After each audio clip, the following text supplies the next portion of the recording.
예언은 시작되었다. 20년 전 봉인된 기록. 2025년 6월 태풍은 민심 위로 불어오고 지도자는 대중 속에서 솟구치리라. 이 놀라운 문장은 단지 작가의 상상이나 유튜브 콘텐츠 기획자의 설정이 아닙니다. 2005년 강원도 깊은 산속 한 조용한 사찰의 나무 서랍 속에서 발견된 한 장의 종이 위에 쓰여 있던 실제 문장입니다. 그 종이를 쓴 이는 생전에 불교계의 예언자라 불렸던 법명 무명의 스님. 세상에는 알려지지 않았지만 조계종 내에서도 깊은 통찰력과 예지력으로 일부 스님들과 승려, 제자들에게 전해 내려오던 인물이었습니다. 그는 생전에 단 한 번도 언론 앞에 모습을 드러낸 적이 없고 그의 법문은 항상 사적인 장소에서 극소수에게만 허락된 자리에서만 전해졌다고 합니다. 전설로만 전해지던 무명 스님의 기록.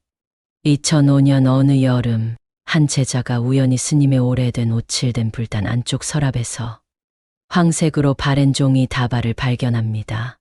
거기에는 이렇게 쓰여 있었습니다. 병조와 달이 겹칠 때 백성의 바람은 칼보다 날카롭고 붉은 태양은 동방에서 민심의 기둥이 되리라. 이 문장을 이해한 사람은 거의 없었습니다.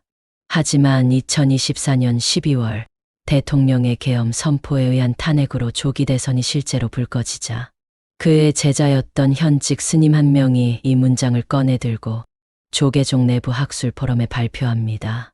예언서에 등장하는 병조는 2025년 6월을 지칭하고 붉은 태양은 누군가를 암시한다는 해석이 나오자 일부 언론은 조용히 취재에 들어갑니다. 우리가 주목해야 할 점은 무명 스님이 이 글을 남길 당시 대한민국은 전혀 혼란스럽지 않았다는 것입니다. 2005년 정치권은 평온했고 경제는 안정세를 보였으며 조기 대선 이야기는 누구도 꺼내지 않았습니다. 그런 상황에서 2025년 6월에 태풍이 민심 위에 불 것이라는 글을 남겼다는 사실은 단순한 상상이 아닌 계산된 통찰 혹은 예지로 해석될 수밖에 없습니다.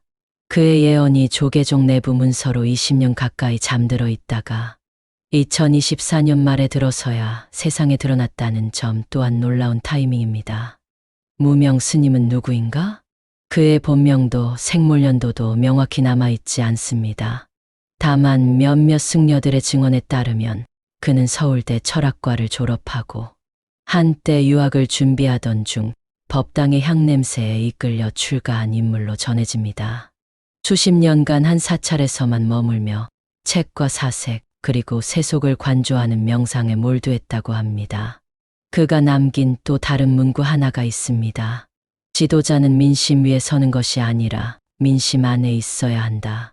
권력을 꿈꾸는 이는 사라지고 책임을 고민하는 자가 떠오르리라. 이 말은 오늘날 우리에게 깊은 울림을 줍니다. 당장 이번 2025년 6월 대선을 앞두고 국민들은 권력에 목마른 후보보다 실질적인 대안을 제시하는 사람을 찾고 있기 때문입니다. 왜 지금 이 예언이 주목받는가? 2025년 조기 대선은 단순한 정치 이벤트가 아닙니다. 정치 피로감, 경제 불안, 젊은 세대의 무관심과 노년층의 실망이 교차하며 국민들은 이제는 새로운 리더가 나와야 한다는 절박함을 느끼고 있습니다. 무명 스님은 예언서 말미에 다음과 같은 문장을 남겼습니다. 백성의 피로가 하늘에 닿을 때 구도자는 검은 옷을 입고 나타날 것이다. 이 문장은 많은 해석을 낳고 있습니다. 검은 옷을 입은 자가 누구인지에 대해 여러 인물의 이름이 오르내리고 있고 일각에서는 정치 신인 이준석을 또 다른 쪽에서는 완전히 외부의 인물을 지목하고 있습니다. 붉은 태양, 동방에서 솟아오르리라. 붉은 태양이 동방에서 솟아올라 천하를 밝히리라. 그러나 그 빛은 눈이 아닌 가슴을 밝히는 빛이 되리라. 이 구절은 무명 스님이 남긴 두 번째 주요 예언 중 하나입니다. 많은 이들이 이 표현을 단순히 해가 뜨는 자연 현상으로 받아들였지만 이제는 정치적 상징으로 해석하는 목소리가 점점 커지고 있습니다. 붉은 태양은 누구인가? 불다는 말은 한국 정치에서 매우 상징적인 의미를 가집니다. 진보 세력을 상징하는 색이기도 하며 동시에 열정, 분노, 변화, 혁명을 의미하기도 하죠. 그렇다면 붉은 태양은 진보 성향의 정치인을 의미하는 것일까요? 혹은 완전히 새로운 인물을 지칭하는 상징일까요? 가장 유력한 해석 중 하나는 이것입니다. 기존 진보 보수를 모두 뛰어넘는 제3의 흐름. 즉 정치판을 리셋하고자 하는 국민적 열망 속에서 떠오르는 인물이라는 것이죠. 특히 태양이 동방에서 솟는다는 표현은 동양 혹은 대한민국의 동부 혹은 이름에 동이 들어간 인물을 의미하는 것 아니냐는 해석까지 등장하고 있습니다. 그만큼 이 구절은 한 인물의 부상 그리고 그를 둘러싼 민심의 흐름과 맞물려 있다는 평가입니다. 실제 정치권의 흐름과 연결되는 상징. 2025년 조기 대선을 앞두고 기존 양당 체제는 국민적 신뢰를 점점 잃고 있습니다. 이전까지의 대통령들은 모두 정당의 기계 안에서 등장한 인물이었습니다. 하지만 지금 국민들은 당이 아니라 사람 자체를 보고 선택하고자 합니다. 최근 조사 결과를 보면 무당층이 전체 유권자의 약 34%를 차지하고 있습니다. 이는 역대 대선 중 최고 수준입니다. 즉, 사람들은 더 이상 당의 이름이 아니라 빛을 품은 인물을 원하고 있는 것입니다. 무명 스님이 말한 가슴을 밝히는 빛은 정책이나 말솜씨가 아닌 진정성, 공감 능력, 그리고 책임감을 말하는 것이 아닐까요?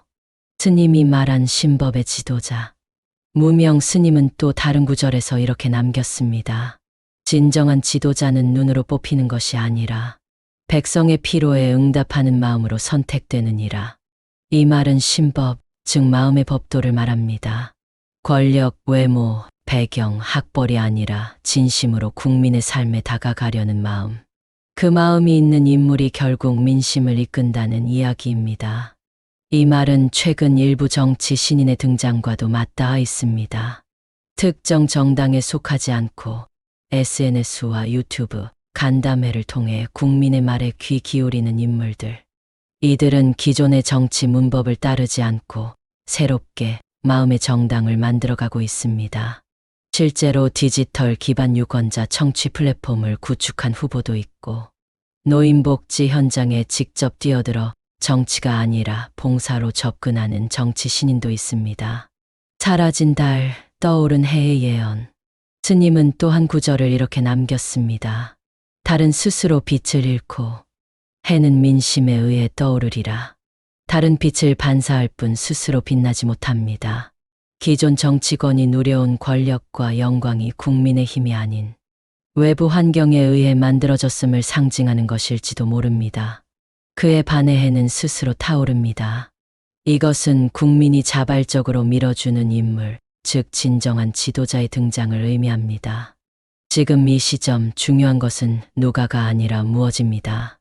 우리는 지금 한 인물의 이름에 주목하는 것이 아니라 그가 어떤 철학을 갖고 있는가, 국민과 어떻게 소통하는가, 진정성이 있는가에 집중해야 합니다. 스님은 이렇게 말했습니다. 빛은 먼저 자신을 태운 뒤 세상을 비추느니라. 이 말을 되새겨보면 자신의 기득권을 내려놓고 국민을 먼저 생각할 줄 아는 사람. 그가 바로 이 시대의 붉은 태양일 것입니다. 말은 칼보다 날카롭다. 혀끝의 전쟁. 진정한 지도자는 검을 들지 않고도 전장을 제압한다. 그의 무기는 혀끝이며 그 말은 민심의 방향을 바꾸는 칼날이다. 무명 스님 1996년 암자 노트에서 전장은 입, 무기는 언어. 지금 대한민국은 말의 전쟁터입니다. 뉴스, 유튜브 커뮤니티, SNS 국민은 매일 수천 개의 발언 속에서 진실을 가려내려 애쓰고 있습니다. 그리고 이 전장 한가운데에서 한 인물이 특유의 언어 전략으로 민심을 휘어잡고 있습니다. 이 인물은 선동도 과장도 하지 않습니다. 하지만 그의 말은 뇌리에 박힙니다. 이유는 간단합니다. 그는 국민이 듣고 싶어하는 진짜 말을 하기 때문입니다. 수사학의 귀재라 불리는 이유. 그는 정확히 세 가지 언어 전략을 씁니다. 1. 비유와 상징의 활용. 정치는 더운 밥보다 따뜻한 눈길이 먼저여야 한다. 이런 문장은 감정을 자극하면서도 쉽게 이해되며 시니어층의 마음에 닿는 언어입니다. 이 반문형 설득. 예, 어르신들은 과연 지금 행복하십니까? 질문을 던지며 스스로 생각하게 하는 방식. 이는 선전이 아니라 성찰을 유도하는 화법입니다. 3. 현장 언어 사용. 예, 저도 할머니 모시고 살았습니다. 그때 느낀 건요. 공감에서 출발해 메시지를 쌓아가는 방식으로 지도자라기보다 이웃처럼 느껴지는 화법입니다. 이러한 전략은 단지 연설의 기법이 아닙니다. 그 자체로 하나의 정치 무기이며 무명 스님이 말한 혀끝의 칼에 가장 부합하는 무형의 전략입니다. 침묵의 기술까지 장착하다. 무명 스님은 진짜 말 잘하는 자는 침묵할 타이밍도 안다고 하셨습니다. 이 인물은 때론 아무 말도 하지 않음으로써 이목을 집중시킵니다. 예를 들어 정치적 스캔들이 한창일 때 대부분의 후보가 반응을 쏟아내는 반면 그는 국민이 판단할 일입니다라는 한 문장으로 넘어갑니다. 이런 절제의 언어는 신뢰를 낳습니다. 침묵이 자칫 무책임으로 보일 수도 있지만 그는 그 타이밍을 기가 막히게 조율함으로써 오히려 존재감을 강화합니다. 플랫폼을 지배한 언어의 지휘자.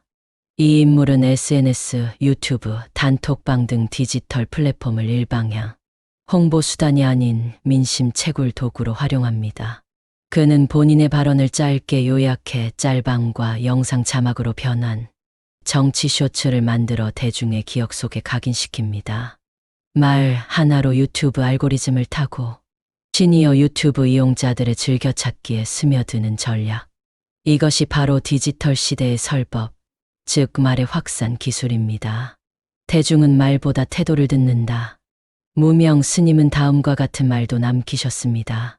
말은 껍질일 뿐이니 그 껍질을 벗겨내고 남는 것이 태도라면 그가 진짜다. 이 인물의 언어 전략이 강력한 이유는 그 말이 진심처럼 들리기 때문입니다. 그는 무대 위에서와 무대 아래에서 같은 말을 합니다. 말뿐인 정책이 아닌 삶에서 나온 말. 이것이야말로 혀끝의 전쟁에서 가장 날카로운 무기입니다. 말의 승부 6월 3일에 결정된다. 2025년 6월 3일 조기 대선의 날. 국민은 말을 믿고 투표할 것인가? 혹은 말 이면의 기시감에 속지 않으려 할 것인가? 그 선택의 중심엔 이 인물이 펼친 수많은 말의 흔적이 남아있을 것입니다. 보이지 않는 손, 조용한 방해자들. 빛이 강하면 그림자도 짙다. 길을 걷는 자보다 그 길을 방해하는 자를 경계하라. 덕망 스님 1983년 일기장에서 진짜 적은 눈에 보이지 않는다. 사람들은 말한다. 정치는 전면전이라고. 그러나 정치의 진짜 싸움은 뒷면에서 벌어진다. 마이크 앞에서는 악수를 나누고 플래시 아래선 웃음을 지어도 어둠 속에선 날카로운 칼날이 준비되고 있다. 2025년 6월 3일 조기 대선을 앞두고 한 인물이 민심을 모으며 부상하고 있다. 하지만 그가 전진할수록 눈에 보이지 않는 반작용이 뒤따른다. 보이지 않는 손, 그들은 누구인가? 1. 정적보다 위험한 내부자. 이 인물의 부상은 기존 정치 구도를 뒤흔든다. 그는 새로운 길을 만들고 기득권에 균열을 낸다. 당연히 반발이 일어난다. 그런데 그 반발은 바깥에서만 오는 것이 아니다. 동료를 가장한 내부자, 과거의 지지자였던 정치인. 같은 배를 탔다며 웃던 이들이 이제는 뒤에서 발을 걸고 정보를 흘리고 흐름을 흐리게 만든다. 덕망 스님은 적은 때론 가장 가까운 자다라고 남기셨다. 이 인물에게 있어 진짜 고비는 정적보다 내부의 균열이다. 이 조용한 여론 조작, 침묵의 언론 전략. 요란한 악플보다 무서운 건 언론의 무관심이다. 비판이 아닌 치우기. 성과가 있어도 보도하지 않고 행보가 특별해도 뉴스 가치 없음으로 묻힌다. 언론은 침묵으로 방해한다. 특정 매체들은 이 인물의 실험만을 반복 송출하며 그가 말한 전체 맥락은 삭제한다. 공감형 리더십도 자귀적 이미지로 왜곡된다. 이는 비난보다 더 교묘한 저항이다. 국민은 진실을 모른 채 편집된 조각만 보고 판단한다. 참검은 전략가들 보이지 않는 프레임 전제. 선거는 프레임 전쟁이다. 어떤 이름을 붙이느냐에 따라 한 사람은 구세주가 될 수도 있고 선동가가 될 수도 있다. 이 인물은 지금 프레임 공격의 한가운데에 있다. 정치 경험 부족 기존 질서의 반역자. 말만 번지르르 하다 행동 없는 이상주의자. 젊다 미숙한 실험가. 이런 꼬리표는 특정 세력의 프레임 조작이다. 그들은 SNS를 통해 의도적인 루머를 유포하고 인터넷 댓글을 통해 이미지를 덧칠하며 커뮤니티에서 반감을 확산시킨다. 이 모든 움직임은 조용하고 은밀하며 효과적이다. 사제도라는 벽 시스템 안의 견제 장치. 그가 직면한 또 다른 방해는 제도 그 자체다. 정당 구조, 선거법, 방송심의 공천 시스템 등은 기득권이 만들어 놓은 보이지 않는 벽이다. 그는 새로운 방식으로 선거를 치르려 하지만 기존 제도는 끊임없이 그를 기존 틀로 끌어내린다. 예를 들어 그는 유튜브와 SNS 중심의 캠페인을 기획했지만 지상파 중심의 토론회가 기준이 되면서 기회의 장 자체가 불공정하게 형성된다. 이처럼 시스템은 중립적인 듯 보이지만 사실상 방해자가 될 수 있다. 스님이 남긴 마지막 메모. 덕망 스님은 한 말년의 메모에서 이런 말을 남기셨다. 대장부는 바위를 옮기지 않는다. 다만 흐르는 물을 막는 자가 누구인지 알 뿐이다. 이 말은 단순한 비유가 아니다. 이 인물은 지금 흐르는 민심을 끌어가고 있다. 하지만 그 민심을 돌려 세우려는 이들이 있고 그들은 물처럼 조용하지만 강처럼 저항한다. 예언의 도장, 누가 시대를 열 것인가? 세상은 이미 정해진 운명을 따라가고 있는가? 아니면 운명을 부수는 자가 존재하는가? 덕망 스님, 1988년 설법 중. 스님의 마지막 도장. 2024년 가을, 한 장의 오래된 문서가 발견된다. 덕망 스님이 생전에 남겼다는 운세첩이다. 여기엔 특정 인물에 대한 예언이 아닌 미래의 지도자가 갖춰야 할 7가지 덕목이 상세히 적혀 있었다. 이 문서는 단순한 종교 문헌이 아니었다. 정치 평론가들, 전략가들, 그리고 몇몇 대선 캠프가 이 문서를 해석하기 시작한다. 왜냐하면 거기에는 놀랍게도 지금 거론되는 대선 후보 3명 중 단 1명만이 이 7도장에 부합한다는 분석이 나왔기 때문이다.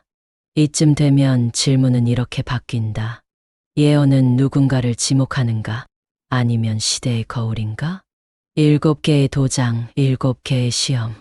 덕망 스님의 7도장은 아래와 같다. 한 말의 책임이 실린 자, 이 가장 많이 듣는 자, 참 불의에 침묵하지 않는 자, 자 자신보다 국가를 앞세우는 자, 5 패배를 통해 성장한 자, 6 아랫사람의 고통을 체감하는 자, 7 국민을 두려워할 줄 아는 자. 이 도장을 들이댄 순간 많은 이들이 고개를 저었다. 지금 대선 후보 중 누가 이 조건에 부합한단 말인가? 하지만 놀랍게도 한 사람, 조용히 그러나 확실하게 이 기준을 충족시키는 인물이 부각되기 시작한다. 자격의 무게. 이 인물은 세간의 비호감도를 딛고 끊임없이 실행력으로 돌파해왔다. 그는 정치적 패배를 2번 이상 겪었고 매번 다른 방식으로 복귀했다. 그의 말은 종종 논란이 되지만 그 말을 다시 들어보면 국민의 언어와 가장 가깝다. 전문 용어가 아닌 생활 언어로 민심을 풀어내며 현장의 목소리를 반영하는 구조를 짜왔다.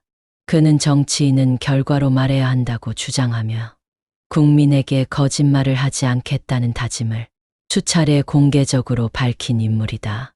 운명과 자질의 충돌. 예언이 그에게 손을 들어주는 듯 보이지만 문제는 항상 현실의 정치가 이상과 충돌한다는 것이다. 그는 당내에서 고립되어 있었고 기득권은 그의 등장을 반기지 않는다. 심지어 여론조사에선 중하위권에 머무른 적도 있었다. 하지만 그럼에도 불구하고 그는 꾸준히 사람들과 마주하고 자신의 과거 실수를 되짚으며 새로운 해법을 제시하는 데 집중했다. 덕망 스님이 말한 패배를 통해 성장한 자라는 조건에 딱 들어맞는 여정이다. 민심은 움직이고 있었다. 선거 한 달 전, 여론조사 그래프에서 이상한 움직임이 포착된다. 이 인물의 지지율이 수직 상승하기 시작한다. 그의 메시지는 짧고 명확하며 반복된다. 나는 기득권이 아니다. 이 나라는 개혁이 필요하다. 국민이 원하는 대로 가겠다. 언론은 그를 처음엔 무시했고 그 다음엔 희화화했으며 이제는 두려워하기 시작한다. 덕망 스님의 예언이 단지 상징이 아닌 현실이 될 수 있다는 가능성이 서서히 퍼지기 시작한 것이다. 시대가 원한 건 새 얼굴이 아니었다. 많은 이들이 착각한다. 시대는 늘 새로운 얼굴을 원한다고. 하지만 덕망 스님은 다르게 말했다. 새로운 시대는 새로운 얼굴이 아니라 익숙한 얼굴에 새 정신을 담는 자가 여는 것이다. 이 인물은 새롭지 않다. 오래전부터 정계에 있었고 심지어 숱한 논란에 시달린 적도 있다. 그러나 그는 다르게 돌아왔다. 겉모습은 같지만 사고방식과 태도, 방향성이 달라졌기 때문이다. 국민은 그것을 느낀다. 이 사람 예전과는 다르다. 이 사람 준비되었구나. 선택받은 자, 그리고 뒤따라오는 그림자. 2025년 6월 3일 침묵을 깨는 종소리. 6월 3일 오전 6시. 전국에 설치된 투표소가 일제히 문을 연다. 한적한 동네 뒷골목에서도 분주한 도시의 아침에도 그날만큼은 모두가 같은 질문을 가슴에 품고 있었다. 오늘 우리가 선택하는 사람, 그가 정말로 이 나라의 미래를 열 수 있을까? 덕망 높은 스님이 30년 전 남긴 그 예언. 구원자는 민심 속에 있고 민심은 진실을 알아본다. 이 구절이 어쩌면 오늘 하루 모든 국민의 마음을 지배하고 있었는지도 모른다. 예언이 실현되는 듯한 흐름. 오후 2시경 각종 비공식 출구조사가 정치권을 휩쓸었다. 놀랍게도 비주류 후보였던 그 인물이 예상 밖의 지지율을 보이기 시작했다. 그는 거대 정당의 조직도 없었고 방송 노출도 적었으며 심지어 정치 자금도 빈약했다. 하지만 그는 있었다. 사람들 속에 있었다. 시장 골목 커뮤니티 실시간 스트리밍, 노인정 지역 간담회, 작고 작은 이야기들 속에 말이다. 이것은 선거의 기술이 아닌 정치의 본질에 가까운 승부였다. 선택받은 자의 무게. 오후 8시 방송 3사가 개표 방송을 시작했다. 그리고 오후 9시 15분. 모든 국민이 숨을 멈췄다. 당선 유력 후보. 그 이름이 화면을 채우는 순간 그는 이제 예언 속 인물에서 현실의 권력자로 옮겨가고 있었다. 하지만 여기서부터가 진짜 시작이었다. 덕망 스님은 생전에 이렇게 말했다. 구원자는 길 위에서 태어나지만 진짜 시험은 그가 길의 끝에 서 있을 때 시작된다. 선택받는 것보다 더 어려운 건 선택을 감당하는 것이다. 권력의 그림자 움직이기 시작하다. 그의 당선이 확정되자마자 수면 아래 움직이던 그림자들도 함께 고개를 들었다. 첫째는 정치 기득권의 반격이었다. 그를 탐탁치 않아 하던 거대 정당들은 협치라는 명목으로 압박을 시작했고 공직자 임명 과정에서 조직적인 방해가 가해졌다. 둘째는 언론의 프레임 전쟁이다. 선거 직후부터 각종 흑색 선전과 사생활 공격이 쏟아졌고 그가 말한 국민 중심 개혁은 포퓰리즘이라는 비난으로 뒤덮였다.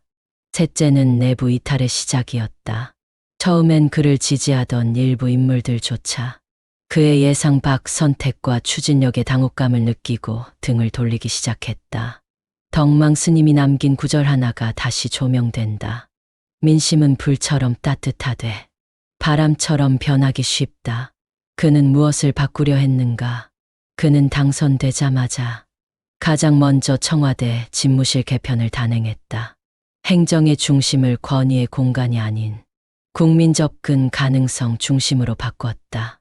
국무회의를 일반 시민 대표들과 함께하는 실시간 방송 형식으로 전환했고 공무원 조직을 실명제와 성과 공개형으로 개혁하려 했다. 영상이 재미있으셨다면 좋아요, 구독 부탁드립니다.